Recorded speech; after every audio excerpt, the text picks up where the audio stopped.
안녕하세요. 오토레그 만들고 있는 김동규입니다. 오늘은 한국어 문서에서 오토레그 튜토리얼 첫 번째로 진행을 해보겠고요. 이번 튜토리얼에서는 굉장히 간단한 한국어 문서 데이터를 이용을 해서 오토레그가 어떻게 작동되는지 이런 기능들이 있다. 이런 오토레그의 컨셉을 이해할 수 있도록 간단하게 진행을 해보도록 하겠습니다. 제가 한국어 튜토리얼 위해서 따로 레포지토리를 만들었는데요. 여러분들 오토레그 깃허브를 가셔서요. 일단 마커 저희 조직으로 들어가시면 이쪽에 오토레그 튜토리얼 코라고 레포지토리가 보이실 겁니다. 이 오토레그 튜토리얼 코에 들어가서 클론을 받아주시면 되겠습니다. 기 클론을 통해서 받아주셔서 파이참도 괜찮고요. 뭐 VS 코드나 다른 여타 IDE의 파이썬 개발 환경으로 설정해 주시면 됩니다. 그리고 오토레그 사용을 하기 위해서는 맨 처음으로 설치를 해야겠죠. 제가 requirements 파일을 이미 레포지토리에 만들어 두었습니다. 그래서 터미널로 가셔서 이렇게 이 pip install을 그대로 쳐서 설치를 하시면 됩니다. 저 같은 경우는 이미 설치가 되어 있고요. 이렇게 설치를 하신 후에 제가 하는 대로 이제 따라 하시면은 오토레그가 어떻게 작동되는지 볼 수 있습니다. 일단은 데이터부터 보여드리면 좋을 것 같아요. 오토레그는 레그 파이프라인을 최적화를 하는 거고, 그렇기 때문에 평가용 레그 데이터가 필요합니다.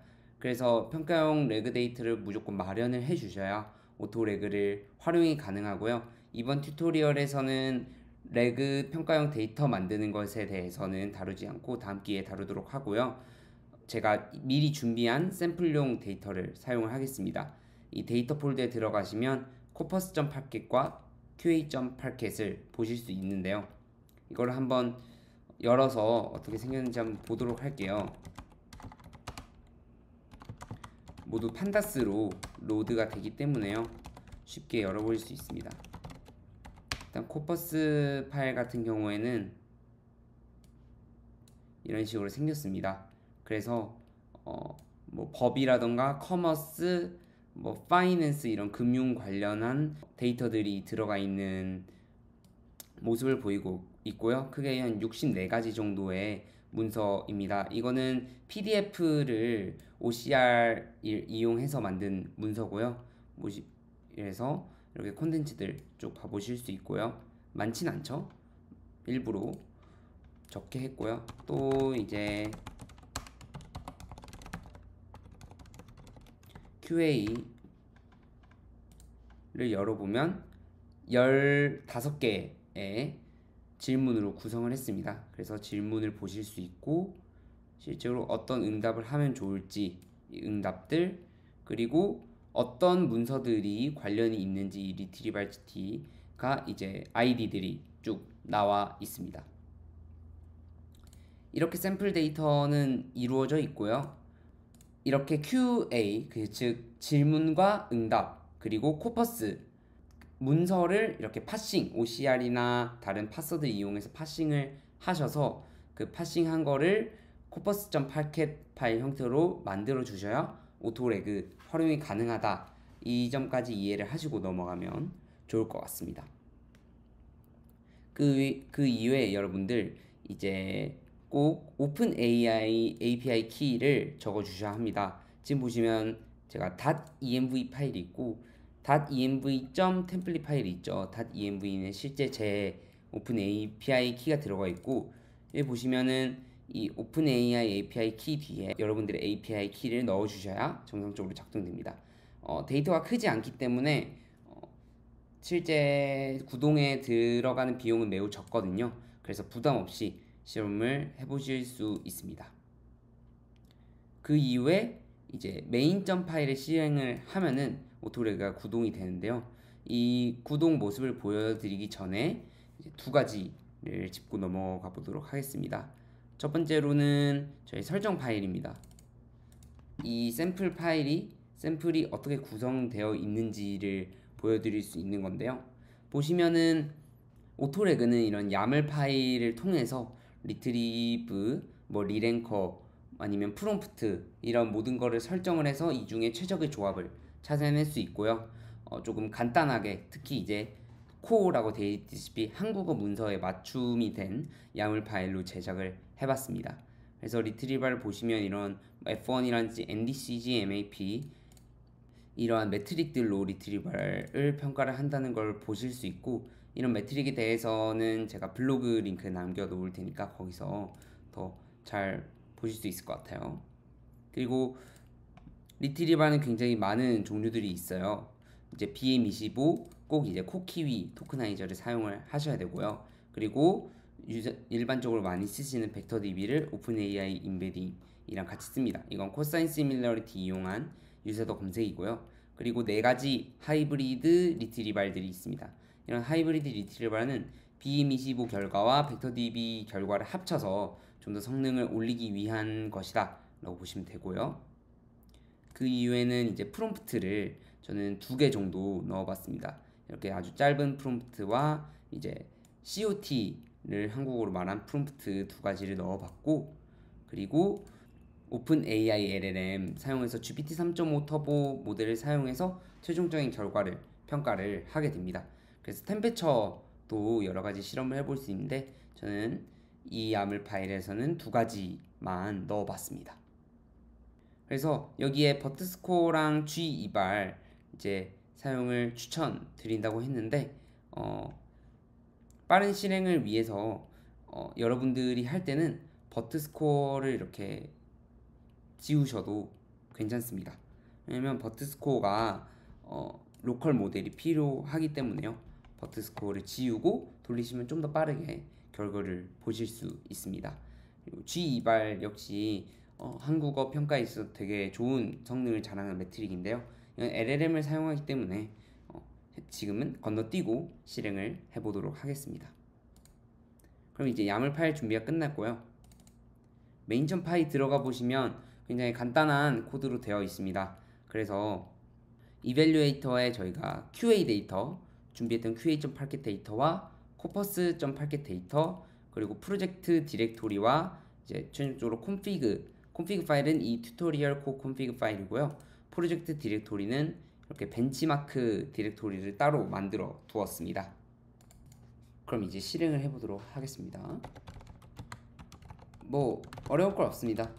config 메인 파일을 실행을 해줄 때 config 파일만 이렇게 넣어주시면 되고요. 그러면 메인 파일에 있는 코드 그대로 실행이 되게 됩니다.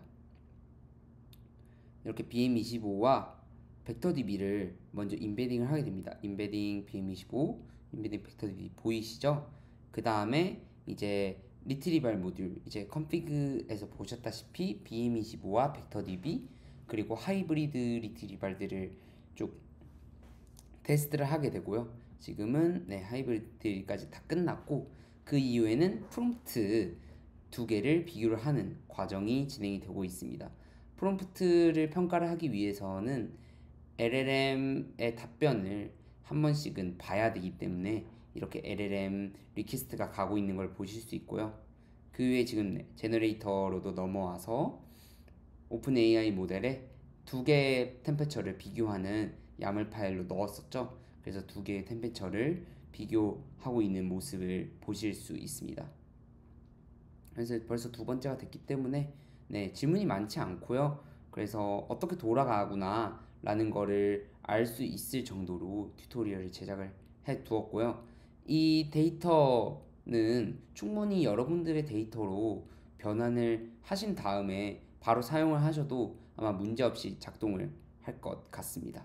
그래서 지금 끝났죠? 성공적으로 평가가 끝난 모습을 볼 수 있고요.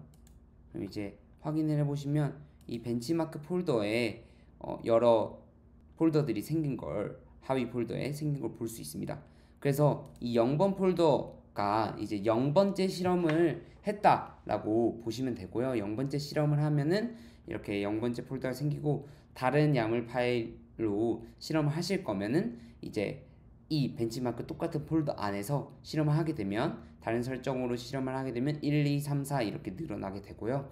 만약에 데이터를 바꾸셨다 하면은 이 벤치마크 똑같은 폴더에서 실험을 하실 게 아니라 반드시 새로운 폴더를 만드셔서 실험을 하는 거를 추천드리겠습니다. 보시면 이렇게 리트리브와 포스트 리트리브 노드 라인에서 뭐 프롬프트, 제너레이트 이렇게 쭉 많이 나온 걸 보실 수가 있죠. 그런데 여러분들이 이렇게 하나하나 파켓 파일이나 썸머리를 보는 게 조금 어렵다 보니까 대시보드를 지원을 하고 있습니다. 그래서 대시보드는 이렇게 보이시는 것처럼 실행을 하시면 되는데 바로 실행을 해볼게요. 그래서 오토레그를 입력하시고 오토레드 대시보드 그 다음에 트라이얼 dir이죠. 트라이얼 언더바 dir 하고요. 이 트라이얼 디렉토리라는 게 바로 보셨던 이 숫자 0번째 실험, 오토레그에서는 실험을 트라이얼이라고 표시를 합니다. 그래서 0번째 트라이얼 폴더를 바로 지정을 해주시면 됩니다. 0 하고요.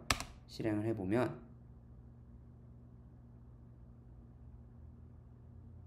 이렇게 대시보드가 자동으로 뜨게 되고요. 대시보드의 썸머리에서는 어떤 모듈들이 선택이 됐는지를 바로 보실 수 있어요. 그래서 모듈은 BM25가 가장 최고로 선정이 되었고 탑게인은 이제 야물 파일에서 3개의 리트리브 패세지들만 리트리브를 하기로 설정을 해놨기 때문에 탑게이가 3이고 BM25 토크나이즈는 코키위를 사용을 했고요. 그리고 F1이 무려 0.5, NDCG와 MAP가 1.0, 네, 거의 완벽하게 정답을 맞춘 거죠. 사실 QA 데이터 그 퀘스천이 질문이 15개밖에 안 되고 코퍼스도 많지 않았기 때문에 이렇게 거의 완벽에 가까운 결과를 보여주는 걸 보실 수 있고요. 그리고 이제 프롬프트도 이렇게 짧은 COT가 아니라 짧은 프롬프트가 선정이 되었다 라고 보실 수 있고, 그리고 거기에 대해서 보통 프롬프트의 토큰은 6352토큰씩 프롬프트가 만들어졌고요. 그리고 루지 스코어는 0.58로 샘 스코어는 0.9414. 이 0.9414는 오픈 AI 인베딩 모드를 사용하시면 샘 스코어에서 굉장히 높은 수치라고 보실 수 있어요.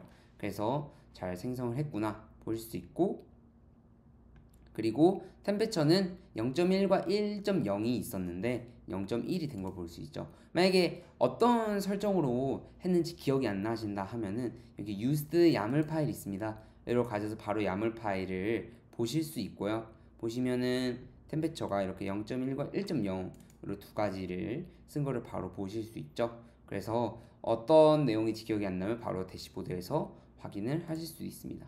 그리고 이제 세부적인 내용이 궁금하시면 이렇게 저희는 3가지 모듈을 사용을 했죠. 3가지 노드를 리트리발, 프롬프트, 제너레이트 이렇게 사용을 했는데, 리트리발에 들어가 보시면 일단 점수가 어떤 식으로 분포가 되어 있는지 보실 수 있어요.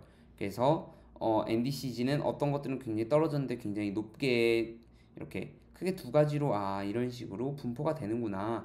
그래서 MAP 같은 경우에 굉장히 낮으면 0.4 아래 것들도 있는데 최적화를 하니까 1.0까지 나오는 모듈들도 있었구나, 이런 거를 한눈에 파악을 하실 수 있습니다.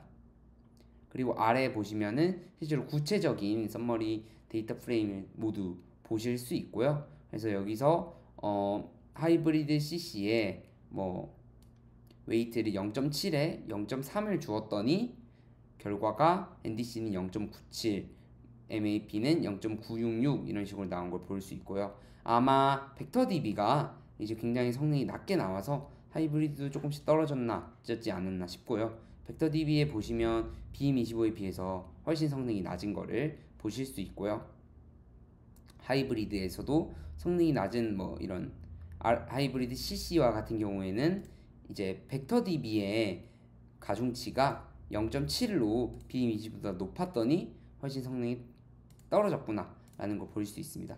그래서 이제 제가 다른 테디노트님 영상이라든가 다른 영상에서도 말씀드렸다시피 특정한 한국어 문서에 있어서는 BM25 코키위 토커나이저를 쓰면 되게 성능이 높은 경우가 많다라고 말씀드린 겁니다.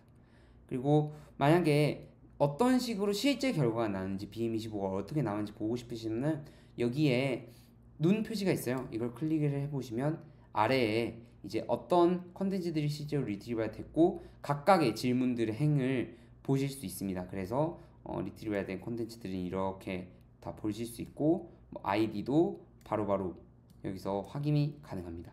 마찬가지로 그러니까 질문에 대한 답변이 실제로 어떻게 나와 있는 경우를 좀 보시고 싶으실 수 있어요. 그러면 이제 제너레이터나 프롬프트 메이커에 가셔서 이제 제너레이터에 가셔서 이 눈표시를 눌러 보시면 제너레이티드 텍스트 해서 실제로 뭐 2025 11 뭐 이런 답변들을 쭉 보실 수 있습니다.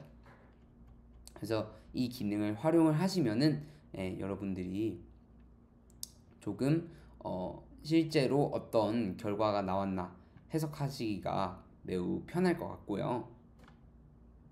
이렇게 대시보드가 이루어져 있고 이제 여러분들이 최적화한 걸 바로 쓸 수도 있는 게 오토레그의 큰 특징입니다. 그래서 이제 오토레그 스트림릿을 바로 실행을 해보겠습니다. 여러분은 반드시 대시보드 실행하기 전에 오픈AI API 키 해서 SK 이쪽으로 이제 환경 분수 설정을 해주시는 걸 잊지 않으셨으면 좋겠습니다. 이제 스트림릿 서버를 실행을 해보면 run 웹 해서 트라이얼 패스 실행을 하면요, 좀만 기다리시면 스트림릿 웹 서버가 이렇게 등장을 합니다. 그래서 핀테크 혁신 기업에는 뭐가 있어? 이런 식으로 물어볼게요. 그러면 아마 TSQ? 아마 문서에서 익명화가 돼 있었나 보네요. 아니면 야후가 NFL 팬들을 한 것은 무엇이야? 이거는 문서에 있을 거예요. 이런 식으로 영상 측칭 워치투게더 뭐 기능을 도입했다, 이런 식으로 답변이 잘 나오는 모습을 볼 수 있죠. 제가 리드미에 몇 가지를 써봤습니다. 부동산 대출 연체가 늘어나면 어떻게 되나요? 이런 질문도 물어볼 수 있겠죠. 기다리시면 이렇게 오토레그가 자동으로 선택한 파이프라인대로 실행을 해서 이 결과를 바로바로 사용을 하실 수 있게 되는 것입니다. 여기까지가 전체적인 오토레그가 어떻게 이루어지는지에 대한 설명이었고요. 앞으로는 오토레그를 더 잘 쓸 수 있는 방법들, 뭐 데이터 생성이라든가 파싱부터 한다라던가 아니면 여러 가지 로컬 시나리오들 등에 대해서 역시 튜토리얼 영상을 좀 제작할 계획을 가지고 있습니다. 그래서 이 유튜브 영상이 올라가면 여러분들 댓글에 어떤 튜토리얼을 가장 원하고 어떤 것들이 어려웠는지 남겨주시면 다음 튜토리얼 영상에 참 많은 도움이 될 것 같고요. 이 튜토리얼이 도움되셨으면 오토레그 기터브 페이지에 가셔서 꼭 스타 한 번씩 눌러주시면 감사하겠습니다. 네, 감사합니다.